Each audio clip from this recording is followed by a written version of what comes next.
அதிர்ச்சி அடைஞ்சதுனால அன்கான்ஷியஸ் ஆயிருக்காங்க. கொஞ்ச நேரத்துல சரியாயிடும். கொடுத்த மாதிரி கண்டினியூ பண்ணுங்க. மறுபடியும் நான் நாளைக்கு வந்து பாக்குறேன். பத்திரமா பாத்துங்க. நானும் கிளம்புறேன். என்ன நடந்துச்சு? நீங்க யாரு என்னன்னு சொல்லவே இல்லையே. என்ன நடந்தது? நான் யாருன்னு தெரிஞ்சுக்காம இருக்கிறது உங்களுக்கு நல்லது, எனக்கு நல்லது.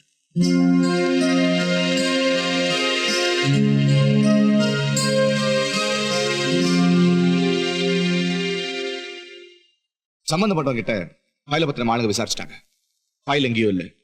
எரிஞ்சு போன சௌதரியோட ஃபைலும் எரிஞ்சு போச்சு. விஷயத்தை நம்மளா போட்டு கிளற வேண்டாம். இதோட விட்டுருவோம். கியா அசோக் பையா, ரொம்ப சுலபமா சொல்லிட்டே. எப்படியாவது ஃபைல் விஷயம் வெளியே வந்தா என்ன ஆகும்?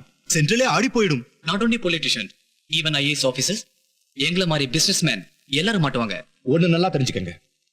ஃபைல் அலெக்ஸ் கைக்கு போனா எனக்கு தான் பாதிப்பதிக்கும். அதனால உங்க எல்லாரை விட எனக்கு தான் அக்கறையும் அதிகம். சரி பையா, நாம சொன்ன மாதிரி பணம் கொடுத்துறோம். ஆனா நமக்கு எந்த பிரச்சனையும் வராம பாத்துக்கணும். My share is also in it. எங்களை தான் நீங்க தான் காப்பாத்தணும். Don't worry. இந்த அசோக் பிரதர்ஸை நம்பி இதுவரைக்கும் யாரும் கெட்டு போனதில்லை. Well, thank you. All the best. Priya,